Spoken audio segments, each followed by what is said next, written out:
Rampe kang rinacik para sepuh pini sepuh meleluri pawantu-wantu meleluri pengintah dining budaya mamreh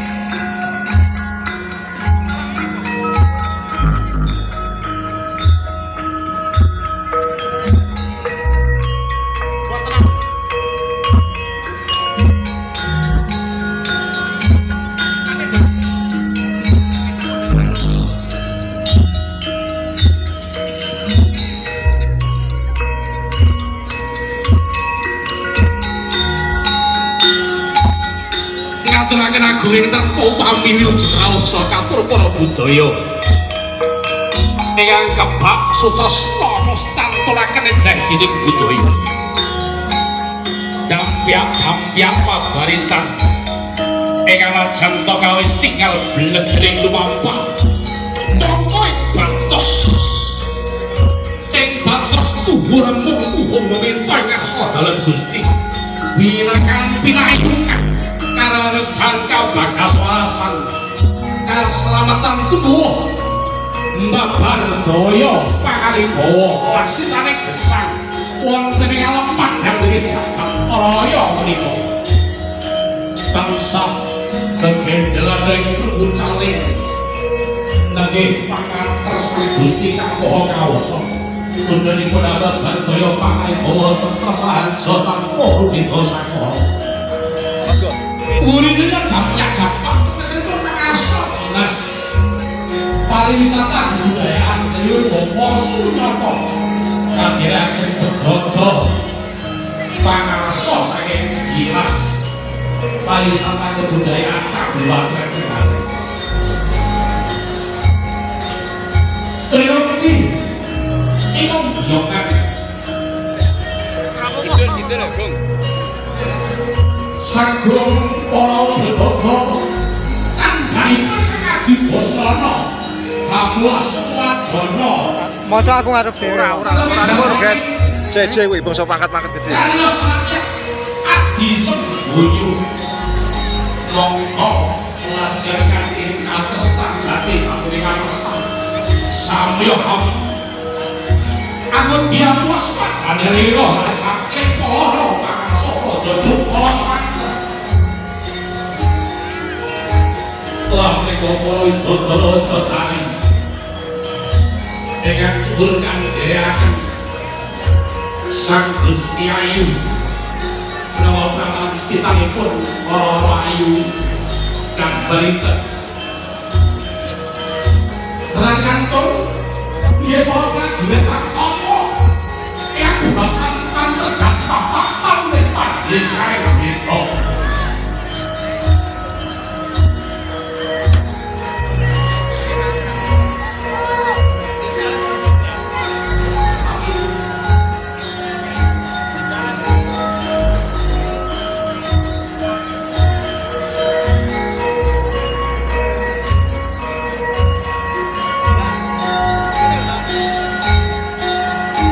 Kamyak lampahiro yun saking taitring busana katon Prabu Prambawan meracehani jroning sasmita ing batos wujud saking gresik penggalih hamuh ikhlas daya nyepuyung lampahipun hadis salawatu langsung budaya titikan dan panggung laksina kanthi sembada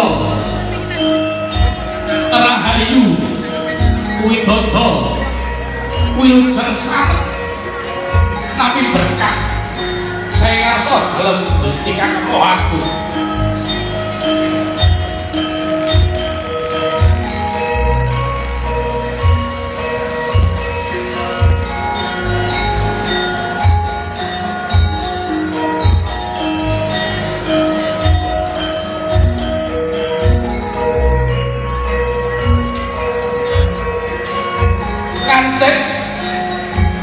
laladan lenggih tempe ingkang winakun taksih wonten begodo pangobya ingkang cacahipun pahewu-ewu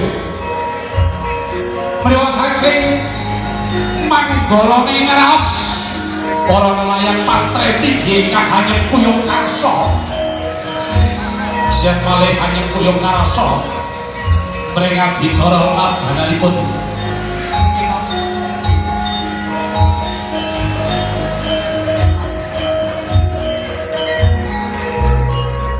Pak, niki dibedhok tayu, Pak. Aja, Pak.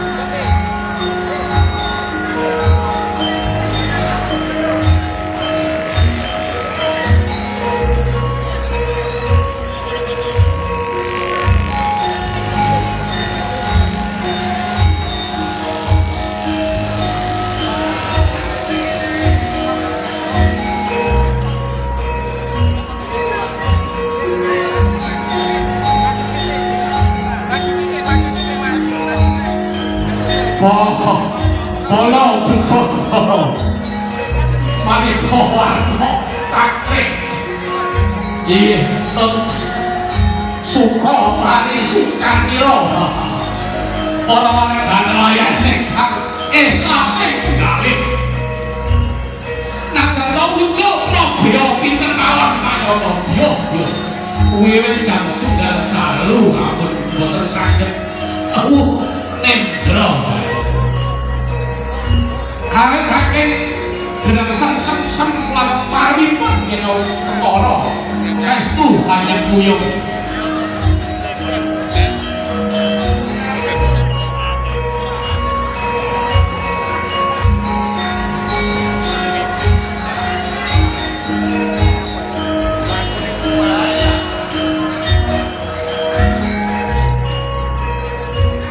taksih watawis 3 kilo kalih dawanipun berkoco panggung wis pokoke nelayan sapantai prigi Karanggoso wis cocok kudungan tuplek yo Kocapa jam piro golek macak iki? Yo jam 1, jam 1.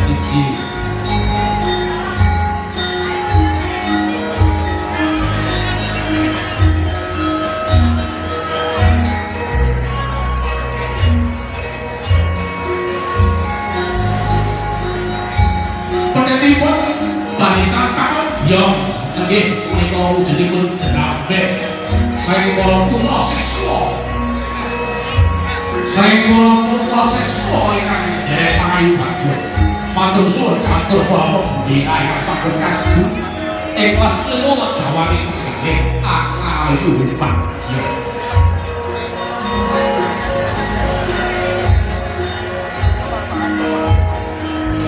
para rawuh nggih ingkang tuhu bagyo kaya niki kathokipun jenisi Guwati ingkang mangke piniji surule penjelipun Bapak Kepala Dinas Pariwisata Kebudayaan Kabupaten Trenggalek Ciluruh Ibu Rata para pangarsa praja Kabupaten Trenggalek kang sinengkuyung penjalipun Bapak Camat Patrima Ginarubyo sadaya kawula saking Kecamatan Patrima yo berhablabar kaya amberek samudra kidul para rawuh kahanan sasana ingkang kula pendhal sami raosaken kalendang menika wujud manunggaling raos para kawula tumrap hanyang kuyung tata laksitaning pamrentahan Kabupaten Trenggalek ingkang pun suwun mugi panjenengan para pangarsa tansah saestu saged rumaos rasa patrasa rumangsa bisa aja rumangsa bisa bratago yang anyep kuyung kadhereaken damar wacuk penyanipun para rawuh para ingkang tubagya mulya angkani mardikane medali antara cek tumawa ing adicara kantos paripurna matur suwun tuwun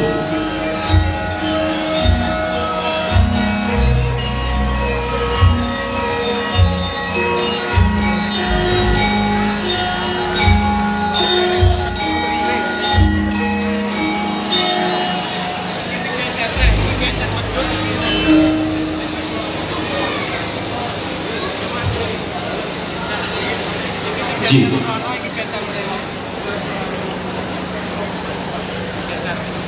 Bapak Ibu ingkang dipunten beliau. Marang amarwani sejelas ini di acara laksitani bosoraken waktu marang sebuah laksitani acara kelas terakhir Jaya Negara Sumatera. Saya kan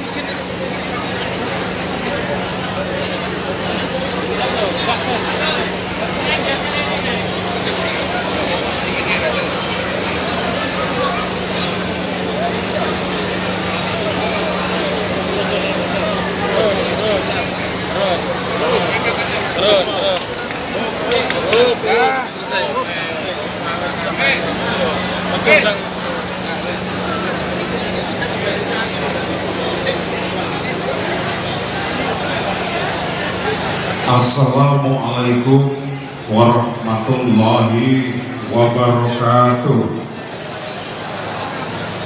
Mugi kasugengan dalasan karahayu kajiwo kasarira dumateng kula panjenengan. Para sesepuh, aji sepuh, pemuda sepuh ingkang tuhu para ing pamawas milad ngledai pitutur ing tansah sirika. Panjenenganipun para kiai, para alim ulama yang pantes kula berkati. Mligi katur dumateng nyanipun Jeng Bupati ing titikanan menika. Ing Prabu nyanipun Bapak Kepala Dinas Kebudayaan Kabupaten Trenggalek, Dalasan Sagung Pugo Projo Kabupaten Trenggalek ingkang tuhu minulya. Penyanipun Bapak Camat ugi Pak Arso Purwokecam Kecamatan Watulimo ing sampun ing ngombongan Sagung Pugo Projo Satratah Kecamatan Watulimo luberipun inggih penyanipun kadang nelayan sumambet sagung keluarga dasar sebuning pantai prigi warso 2000 selaku ingkang tuhu bagya mulya. Datang katut nyanipun para kadang panaung rido panitia ing sampun kepareng minangka mbat bobot laksitaning adicara labu laut sebuning titi kaliyan menika ingkang tuhu kilomatan. Linambaran raos puji syukur kunjur dumateng asal dalem Gusti Allah Subhanahu wa ta'ala sinartan pujo paminto mugi rahmat taufik saha hidayah tansah nyukur kajiwa kasarana dumateng kula panjenengan. Lan pun saged tumapahipun lagi soro labu laut larung sebuning titikaken menika saged lumampah kanthi sae. Shalawat wasalam kunjur dumateng junjungan kula panjenengan sami inggih Gusti Kanjeng Nabi Muhammad sallallahu alaihi wasallam. Salajengipun minangka umat kepareng kula dherekaken amindakaken darmaning syariat lan mugi tansah leres taat ing pangajap kula panjenengan pikantuk syafaat tundhonipun saged gesah wijik slamet wit donya tumekaning akhirat. Amin. Para lenggah kakung suara putri kedahan kidomatan ing titi kaliyan menika kula ngadeg wonten ngaso panjenengan awit ibu didhawuh pakulitipun para kadang panitia supados ngaturaken rantaman adicara ing sambut kaliyan wonten adicara ing titi kaliyan menika pisan pambuka lajeng Sumber Broto. Salajengipun laporan panitia. Sambutan candhaipun inggih menika sambutan Bapak Bupati Trenggalek. Salajengipun babaring cariyos labuh laut larung seruyu. Para kakung suara putri ingkang dahat kinawatan. Adicara salajengipun inggih menika Sumber Broto waosan doa ingkang badhe kasarengani dening penyanipun Romo Kiai Saipun Songgo kula derekaken.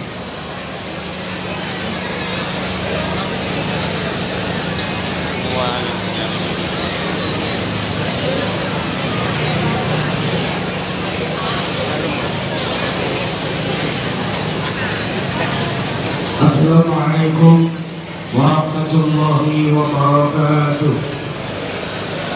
A'udzu billahi minasyaitonir rajim. Bismillahirrahmanirrahim. Ila hadratin Nabi Mustafa Muhammadin sallallahu alaihi wasallam wa ila hadratin azwajihi wa dhurriyyatihi wa ikhwanihi minan nabiyyin sallallahu alaihi wa ashabihi ajma'in wa tabi'ina wa tabi'in lahum bi ihsan ila yaumiddin. Sayyidul lillahi mahmul fatihah. A'udzu billahi minasy syaithanir rajim. Bismillahirrahmanirrahim. Alhamdulillahi rabbil alamin arrahmanir rahim maliki yaumiddin. Iyyaka na'budu wa iyyaka nasta'in ihdinas siratal mustaqim siratal ladzina an'amta 'alaihim ghairil maghdubi 'alaihim waladdallin. Alhamdulillahi rabbil alamin. Allahumma hamdan syakiri hamdan ma'imin hamdan yufi ni'amahu wa yukafi mazida. Laporan panitia ikan panitipun saya ini kata kula pun Kang Wanto semoga berlihat.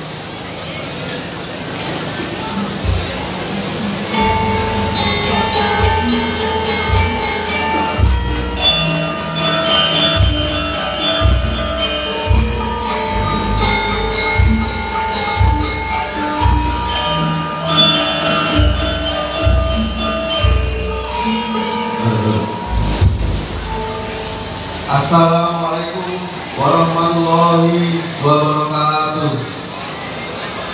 Salam sejahtera untuk kita semua. Yang kami hormati Bapak Bupati dan yang mewakili, yang saya hormati Bapak Camat Watulimo, dan saya hormati Kapolsek Watulimo, dan saya hormati dan Ranting Trenggalek, dan saya mendukung Balapul, dan saya menjadi Forkopimda, para tokoh ulama, sesepuh adat, dan teman-teman panitia yang saya muliakan. Segala puji hanya bagi Allah Subhanahu wa Ta'ala, Tuhan yang Maha Kuasa, yang telah menganugerahkan laut yang luas, angin yang teduh, dan rezeki tak henti mengalir kepada kami masyarakat pesisir. Salawat serta salam semoga senantiasa tercurah kepada Nabi Muhammad Sallallahu Alaihi Wasallam yang membawa cahaya penuntun umat menuju kehidupan yang penuh berkah. Hari ini kita berdiri di tepi samudra, membawa tumpeng agung bukan sekedar sesaji, tetapi sebagai ungkapan syukur dan doa yang kami titipkan kepada Sang Pencipta atas segala nikmat yang telah akan diberikan. Satu laut, satu harap, satu doa. Laut yang sama telah menghidupi kita, harapan yang sama menyatukan langkah kita, dan doa yang sama kita panjatkan hari ini agar keselamatan, keberkahan, dan ketenteraman senantiasa hadir di tanah ini tercinta. Semoga prosesi larung sembonyo ini berjalan dengan lancar dan menjadi pengingat bahwa dalam setiap adat tersimpan nilai iman, syukur, dan kebersamaan. Mohon maaf atas segala kekurangan. Wassalamualaikum warahmatullahi wabarakatuh.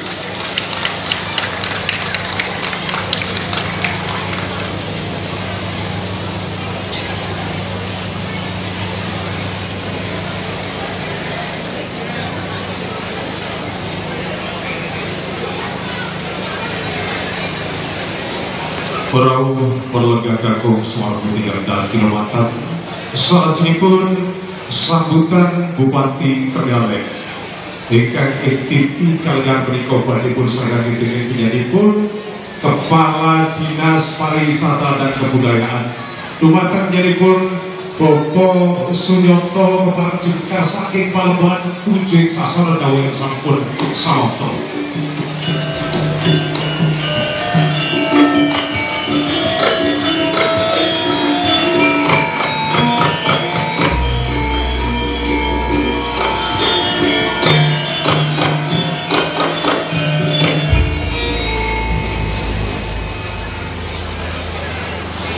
Assalamualaikum warahmatullahi wabarakatuh. Mugi-mugi sedherek kita welas lan welas tansah ruwetah ing panjenengan seduluran kula. Kok ngombeni? Dengan saking hormat Romo Kyai Bapak Ngombeni Pak Camat Haji Sepuh sesepuh sumrampanipun para petunjuk ingkang sagung dinten boten kakalongken para kadang mriku taruna ingkang langkung dari Darmo utaminipun burung pimpinan daerah Bapak Ibu Kepala Organisasi Perangkat Daerah yang lalu dari Dinas Perikanan, dari Prakerja, dan dari yang lain tadi ada.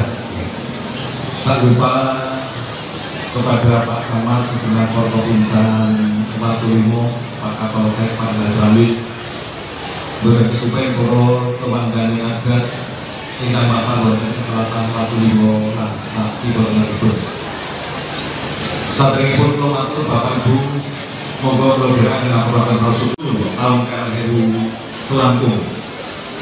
Kados ingkang kalungan nggih ritual adat menika nelaken raos syukur dumateng asalipun Gusti ingkang Maha Luhur tumrap sedaya.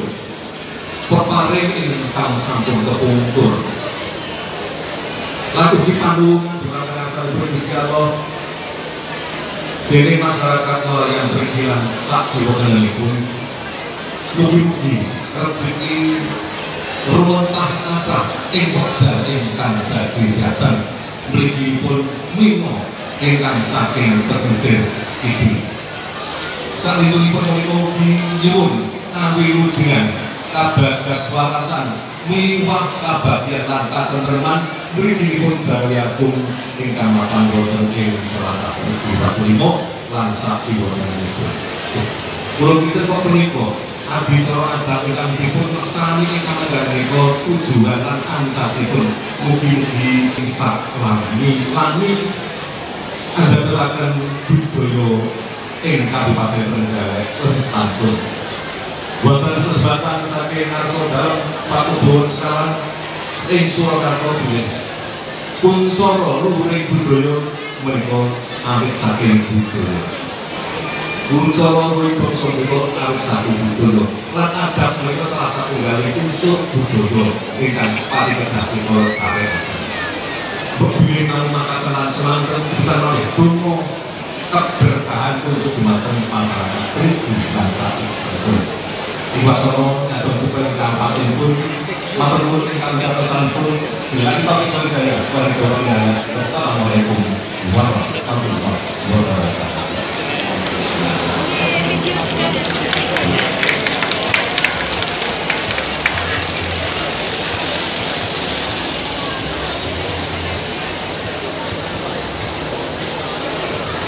Matur rugi panduwun mawantu-wantu dumateng dipun Bapak Kepala Dinas Pariwisata dan Kebudayaan Kabupaten Trenggalek sampun minangka sri-srila saking nyinipun Bapak Bupati Trenggalek. Para rawuh, para lenggah ingkang dahat kihormatan. Salajengipun sumangga kula panjenengan siang menika bari katuran nyanipun Irama Sumarlan ngaturaken babaring cariyos labuh laut larung sembunyi.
tumurune kanugrahan suci sae karo Saudara Gusti Allah kang Maha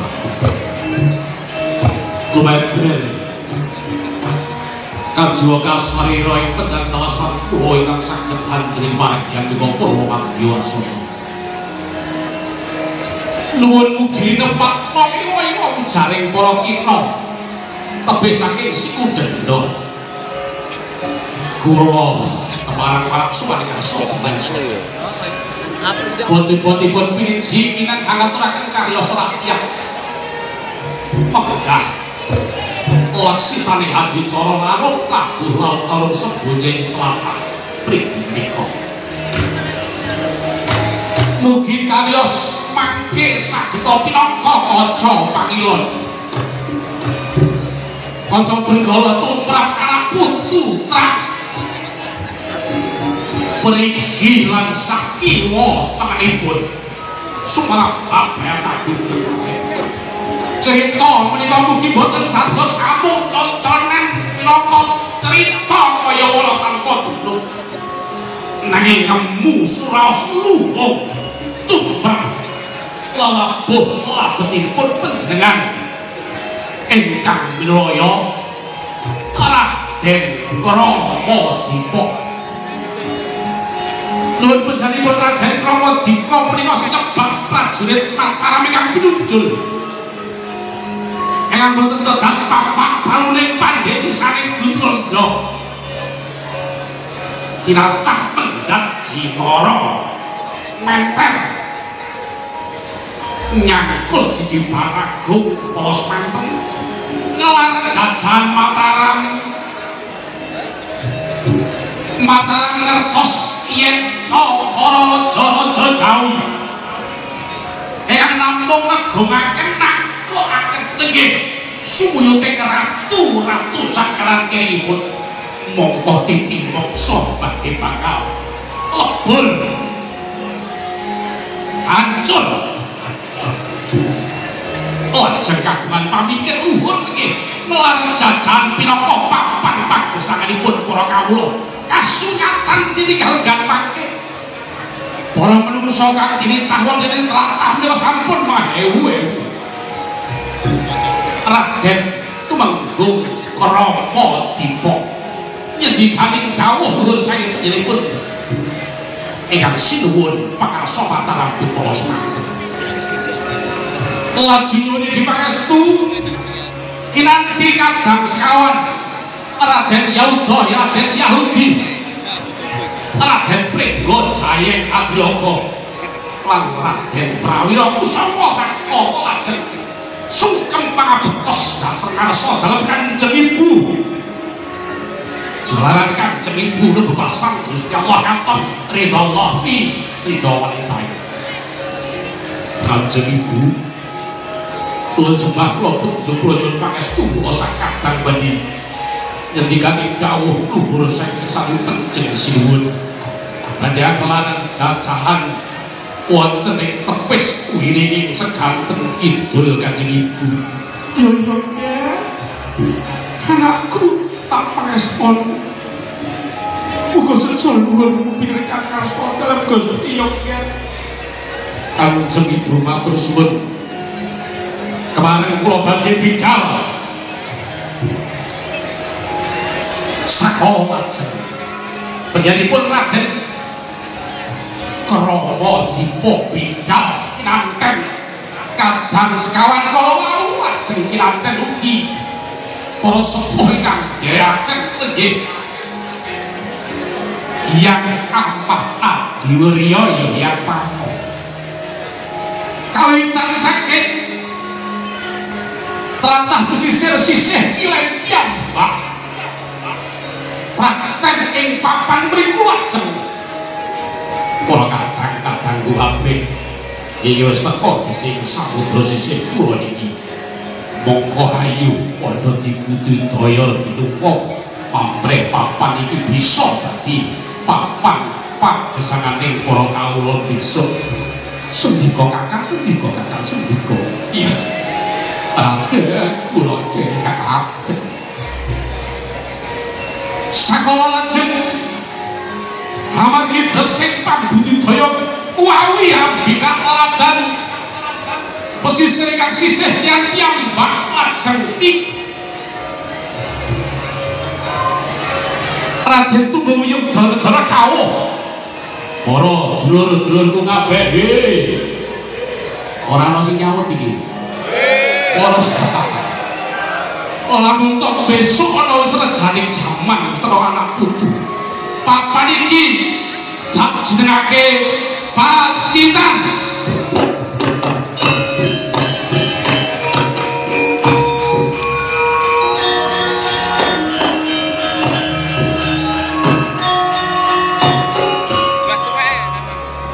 Pacitan sampun kabingkang kapasrahaken.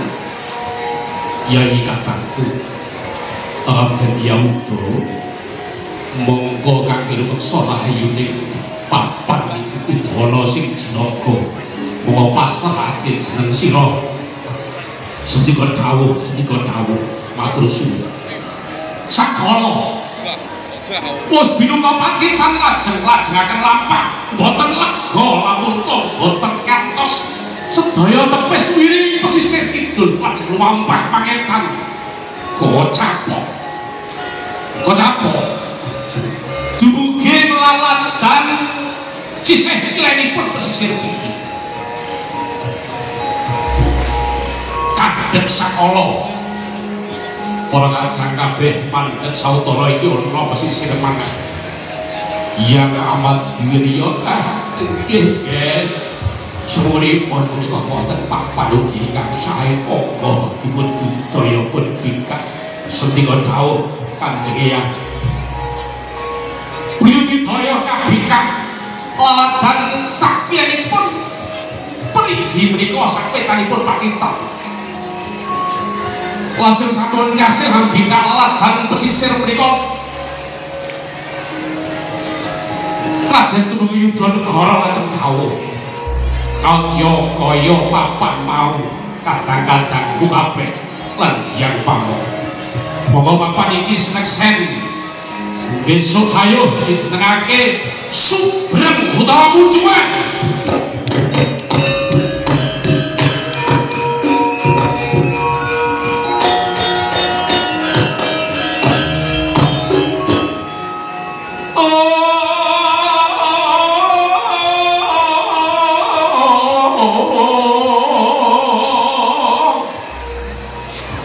surang-surang tiwangkara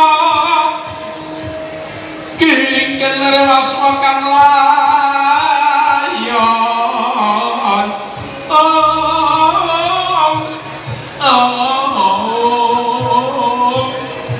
wantangan dirolayu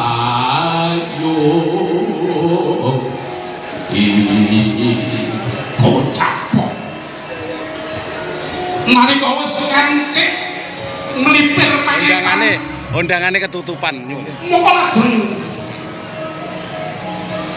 Raden Tumenggung Negara sakadanipun peken dedep lingan tan bisa hanyawang pratah menika boten saged hanyawang menawa malih bingkang boten kuawi janma mara janma mati satu mara satu pejah esuk ora mungsa sore dadi tepane pati sore mati esuk ora ora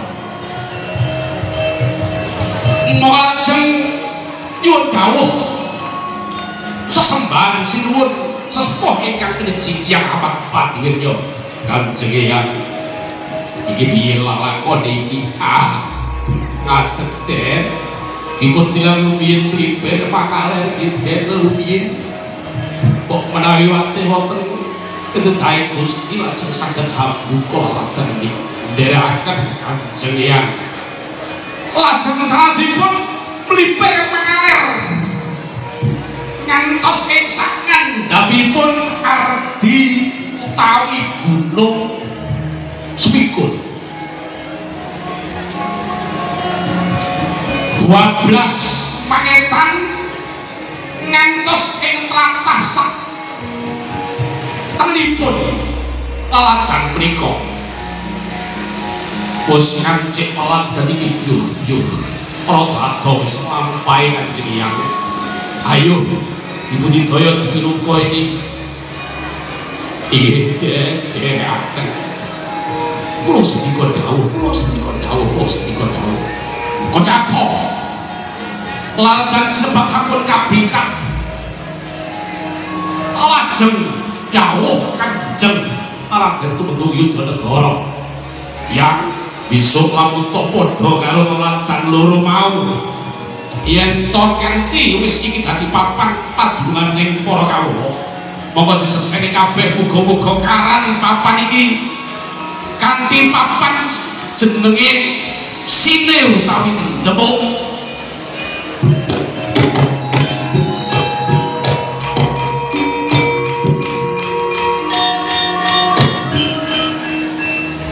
wis kasempatan ora lega lamun ora bisa buka aladan kang ora bisa dipakan peni wong mlipir malih panggilan sekedhik dumugi papan ingkang sajaipun jembar pawera yen to ningali saking nginggilan moko pundi-pundi papan kawis tinggal kok sampai mriku ajeng sambil lenggahan cerita jroning wadaya iki ana papan sing edak-edake endahe padha karo telung papan kang wis kabuka besok laladan iki tak jenengake Bagusan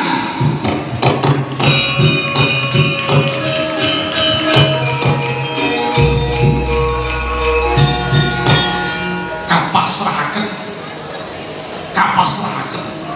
untuk sanding laladan dateng Raden Prawira Kusuma sejaning tetap nerusaken lampah mboten lega lamun to mboten pawin mbuka laladan menika lajeng semedi ing sak kandhapipun Ardi Kambe keblat papak 5 pancer tatan dangu semedi nutupi bangkawan dosa kang menuju namung pendeta saya saudara Gusti mboten dangu menjadi yang amat adil yang ngendikan Aden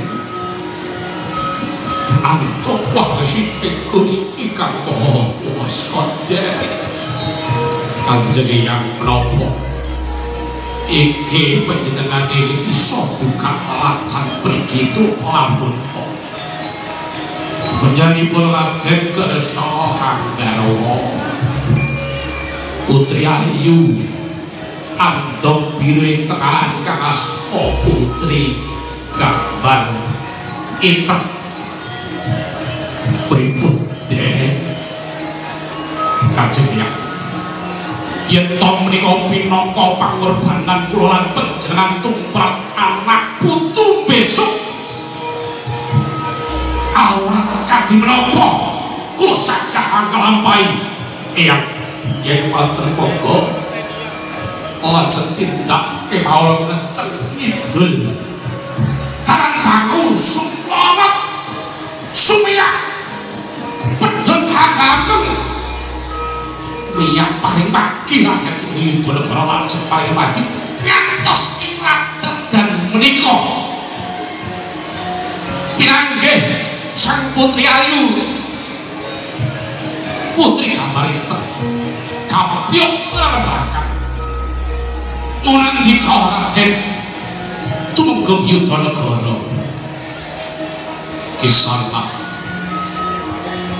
aku kaya-kaya wis entuk wangseksa ngrasani Gusti kang agung panjenengan kang bakal dadi garwaku pinangka sarana pangorbanan aku Bididaya mampreh anak putuku besok iso ngedapi laladan iki pinangka papan pagesangan ya aku saguh hamala rama jeneng sira Raden matur suwun kampung kodrak boten nyulayani yen kula nderekaken anbu ngartenono dawuhku iki dhewe awake dhewe iki dumawah dina Senin Kliwon wulan Jawi Sela 1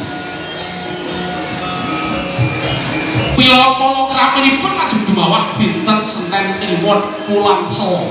Kalih lamun tawa awake dhewe sida palakraman iki laladan bisa pinudha kanggo papan pagesangan. Mongko anak putuku besok tak oleh ana wulan Sela Senin Kliwon upacara pahargyan palakrami ingsun lan jeneng sira Yayi kudu dipengeti mawi labuh laut larut sembunyi senika Raden angka 3 tuk kala pahargyan iki janake pahargyan agung 40 dina 40 wengi kanthi pahargyan glaring langen tayung lan siaranan niki pun pinten dalu niki jaratane 30 saka nggih ayube wis 30 saka dina nggih kares dina niki mengke Pak nggih atur niki mengke bar wis yo aturan nggih 40 dina 40 wengi tayuban lan jaranan kasebatan malah ditambah wayangan iki Pak prayo lajeng mekaten sastu sedaya memuji syukur kejo asal dalam Gusti Kang Agung sesanti jaya jaya jayati anak putu kabeh untuk kok menenge anak putu kok ora Jawa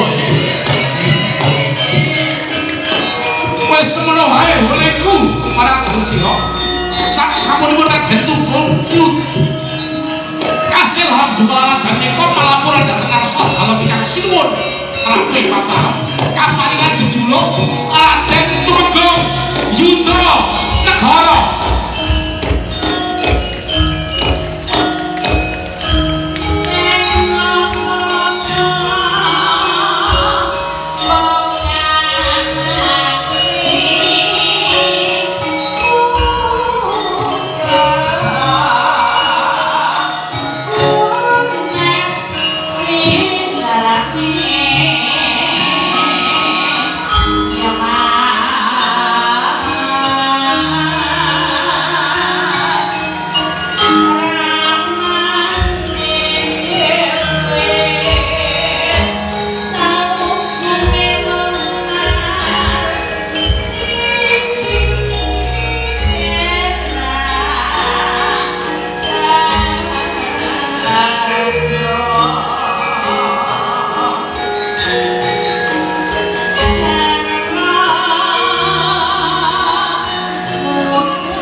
Para kakung suara putih dan kelematan babareng cariyos sampun kalapahan salajengipun para kadang panitia yang sampun siyaga gawe kasuwun enggal larung utawi labuh laut dipun leksanakaken sesarengan sumangga.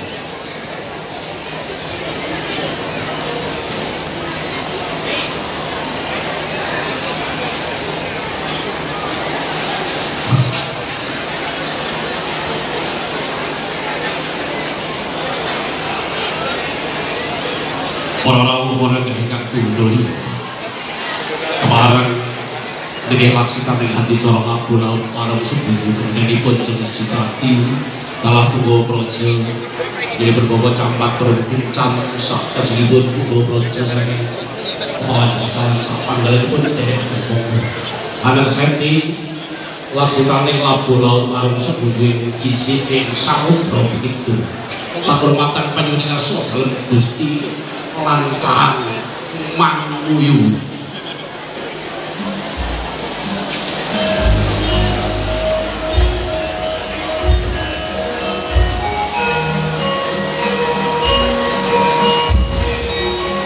para rawuh ana ingkang tubuh nantun ya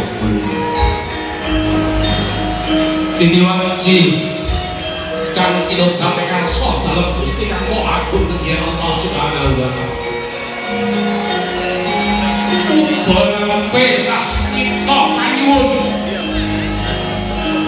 ubarape saskita panyuwunipun para layang ingkang ringan sing ubarape saji winadan jurgang pabar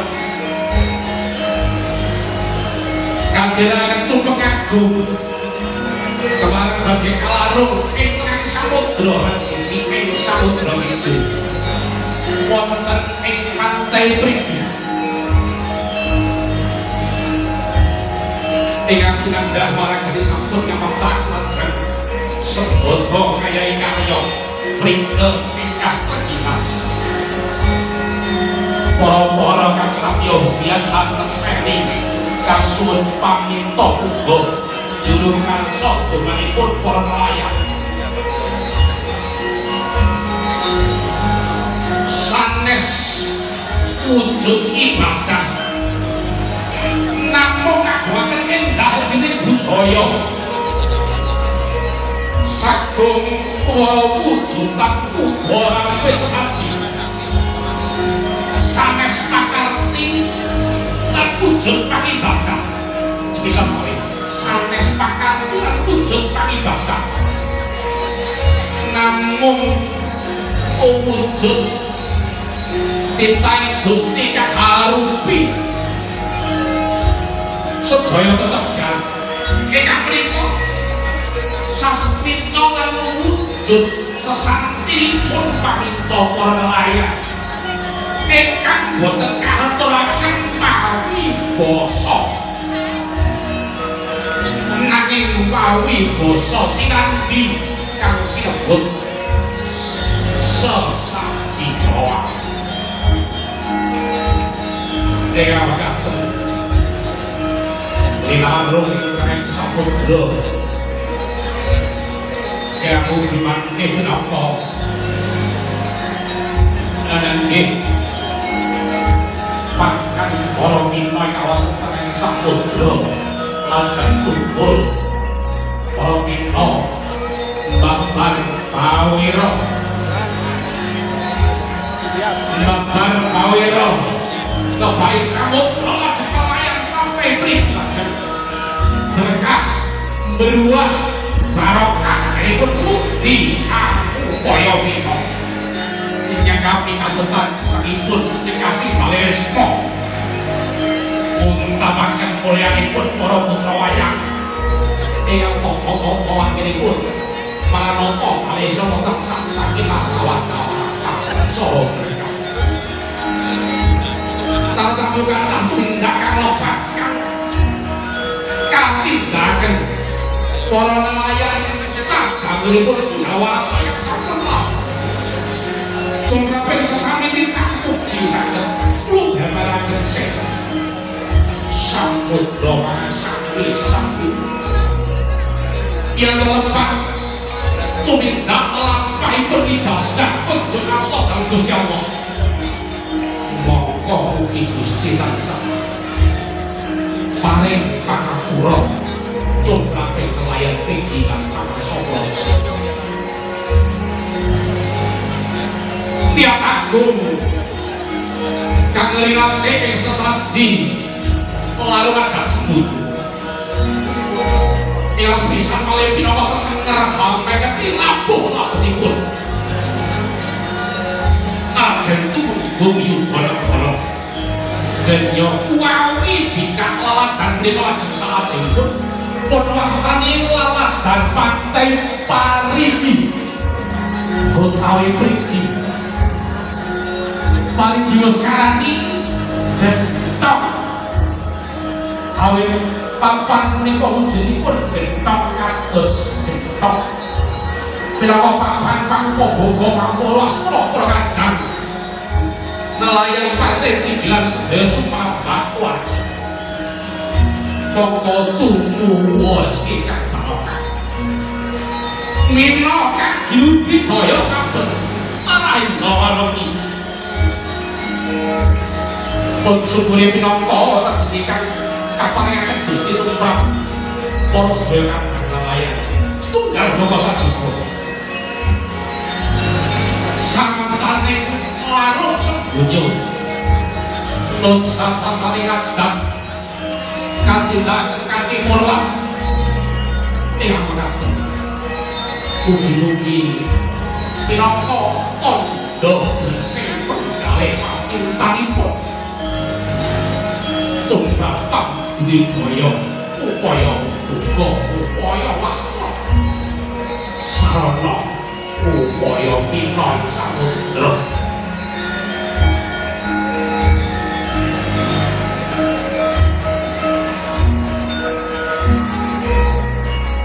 ora rawuh wedhah ingkang Tuhan ya mulya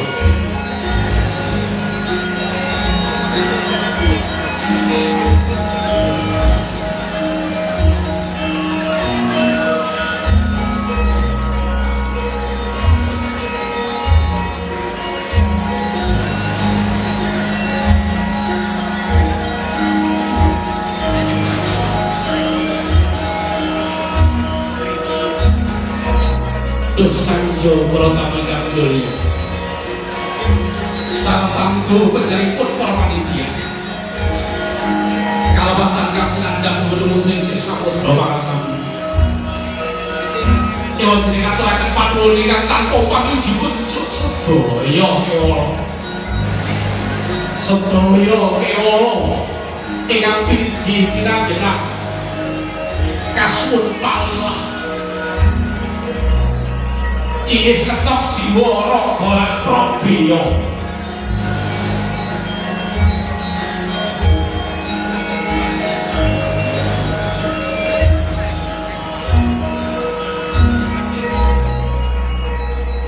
iya saking pangorbanan panjenengan saya aturaken panuwun sinartan puja pamita mugi singkat dharman panjenengan klasaken sabudayanipun Gusti Anaping Gusti Anaping dados amal salehah panjenengan ingkang tatap tugi guna tumrap kawilujengan katentreman kabanggaswarasan kang mulya tumradosan panjenengan samiring donya wonten ing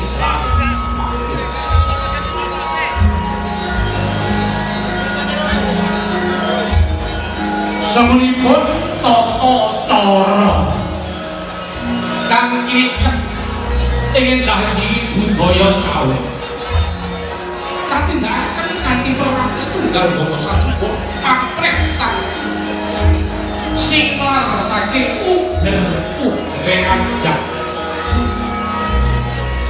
kawis tinggal tumragung meh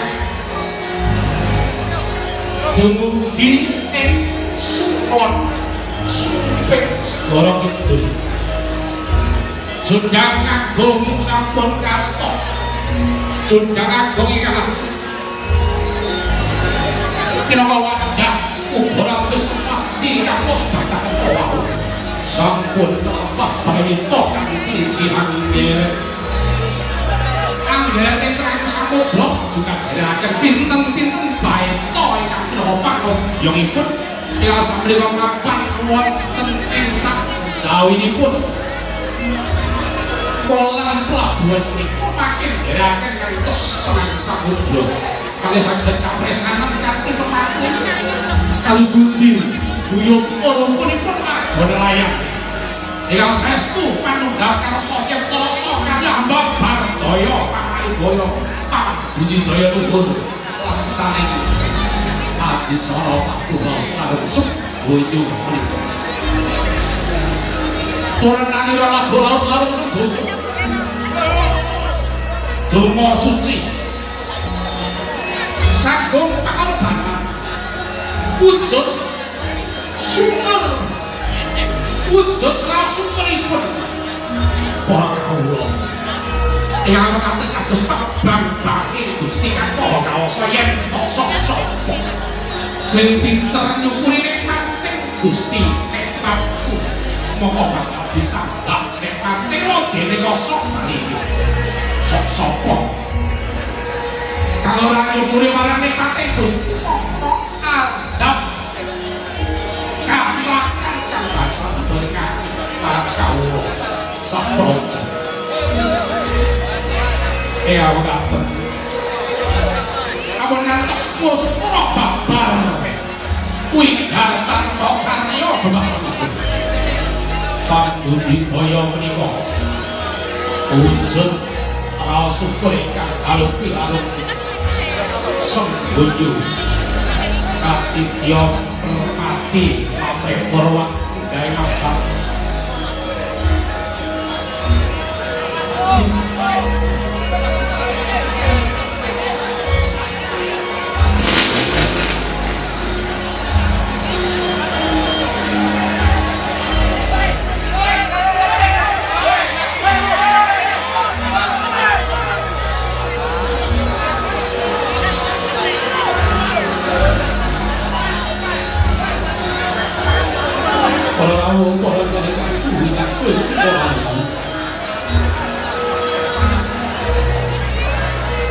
Sekejap malih sambung sama kaya enggal-enggal linarun karang sesaji ugi tumpeng agung ini tumpeng karya agung bawah yang pinangka terlalu wujud seperipun para kawula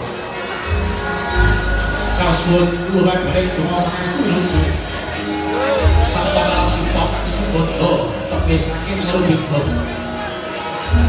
sesanti hayu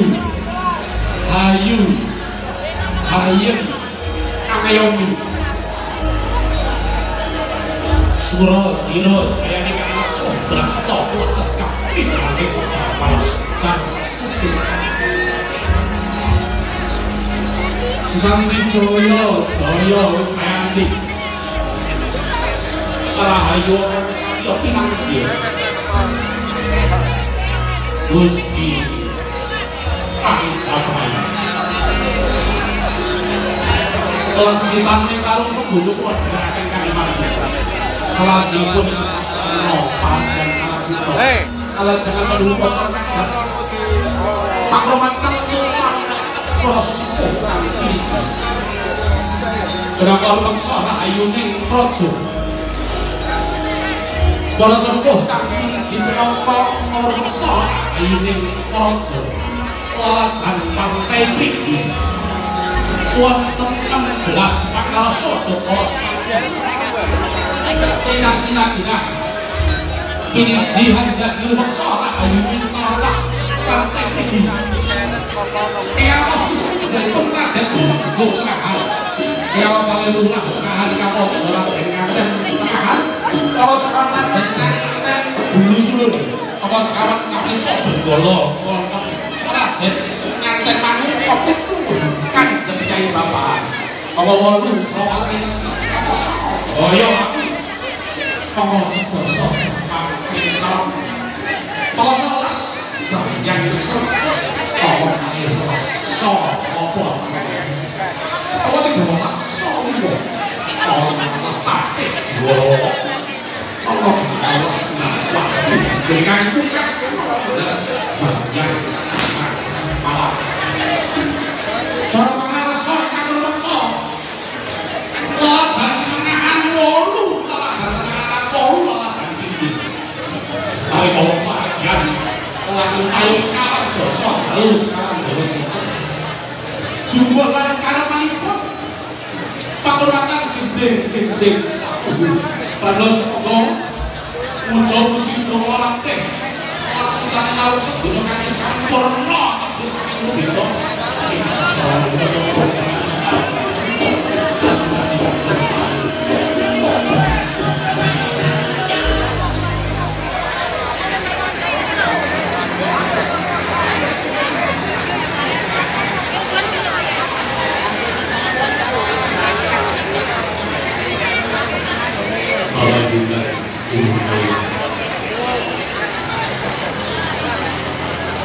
Kalau satu ayo saya sebut ayo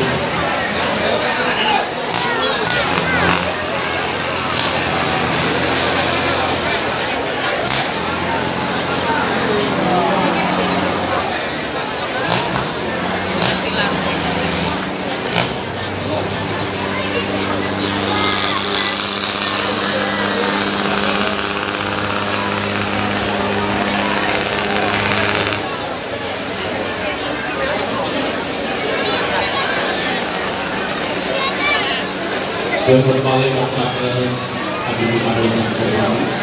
Salah satu hari Bapak merupakan ibu seorang ayu. Meski perlawanan saking pertama khas dari tinggal ibu orang asal aku terus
Kurang saking pakel Pak kawit ingkang piniji pundi.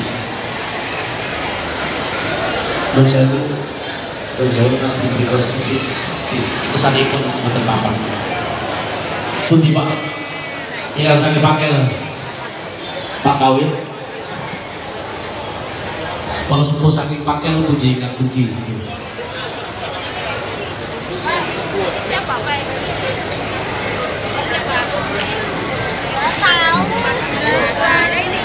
Monggo mriki ingkang joget sekawan au pinten ngaten pakai gentosan.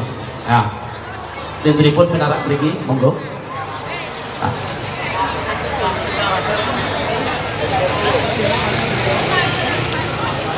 Bapak Ibu wonten pengumuman wonten ingkang kecalan putra. Wedok napa lanang? Jaler umur pinten-pinten? 11 tahun. Ingkang nemu putra bocah lanang sing umure 11 tahun. Kaosipun kuning, naminipun sinten Bu? Delta. Bocah ganteng. Wah, malah ora tau pripun kok ya. Delta. Sira sapa sing jenenge Delta? Cah ganteng. Cah ganteng Delta digoleki ibune iki ning kene. Ibu nang kene cah ganteng utawi bapak ibu ingkang manggihaken anak kaosipun kuning kira-kira umure 11 tahun naminipun Delta dipun dangu kasuwun dipun teraken dhateng ibunipun menika nggih. Nggih. Ibunipun wonten mriki. Putih. Uduh. Delta. J. Mau icule wonten pundi? Harus dulu. Nggih pahargyan langan tayung ingkang damunipun sekawan dosa dinten sekawan sodalu ingkang kalenggan menika kantun sedinten menika ingkang 3 dosa sanga sampun kelampah jarangan karo tayupan 39 wengi ewadene dina iki kantun setunggal dinten kacekapan pramila kados padatan para paraga 16 ingkang piniji rumaksa rayuning telapak tengahan 8 pinggiran 8 16 Pak Yasna ora ya badhe kacaosan nenggih pakurmatan tumrap gending-gending ingkang dados karmanipun kemarin kula purwani sampun samekta sedaya sampun nggih bukan nggih nggih sampun saderengipun kalaksita puhung monggo namung pinuji peminta ing ngarsanipun Allah mamrih bekah pangestu lujeng lumutur kaparingaken kula panjenengan sami dening para pangarsa ingkang sampun pundhring kasidan jati tinampi ngarsa dalem Allah pinangka umatipun Rasulullah lajeng kajembaraken kuburipun dinamping taman-taman alam barzah lan mangke kapapanaken ing swarganipun Gusti. Al-Fatihah.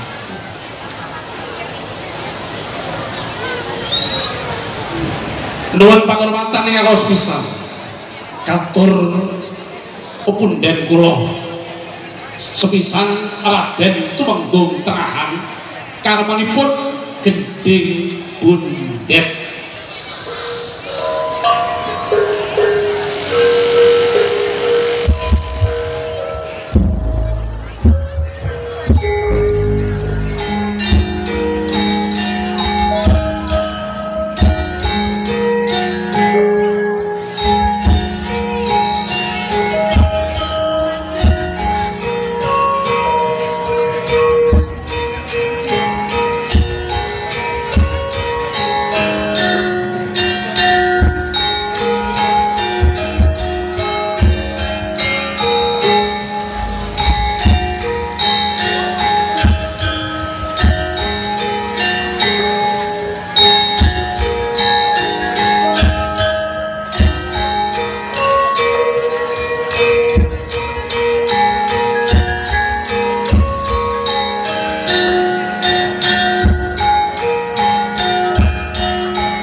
Kalih bejaripun Lurah Tengahan karenipun Gending Peksi Kuning utawi Puspa Warna.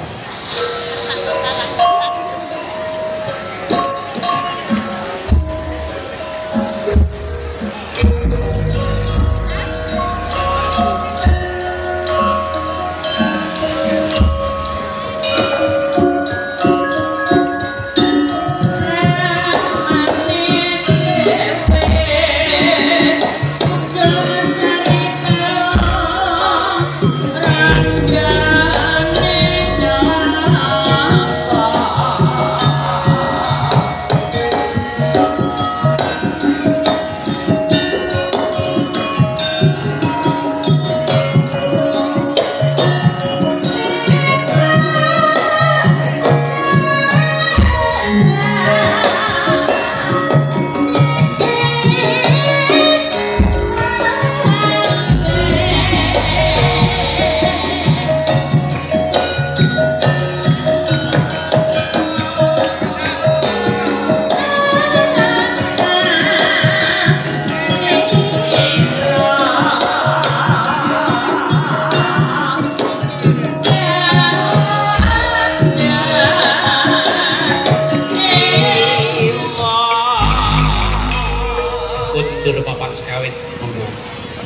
Ewadina angka 3 pakurmatan dumawah panjenenganipun Raden Nganten Tengahan karmanipun genting liyep utawi ngene iki.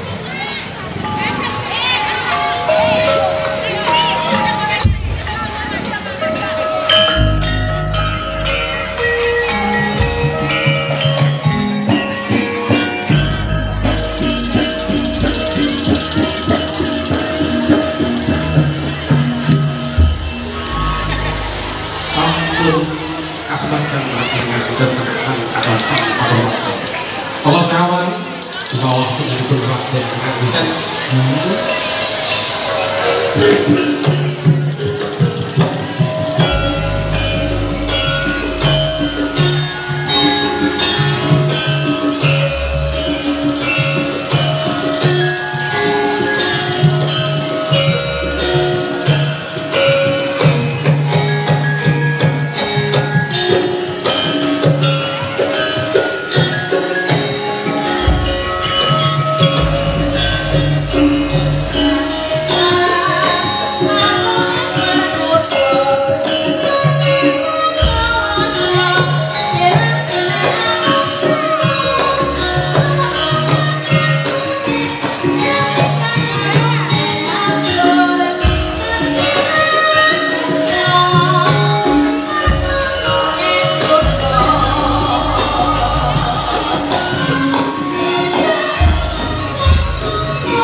bagi kagantos monggo enggal mawon paraganipun nggih pun gantos panjenenganipun Kanjeng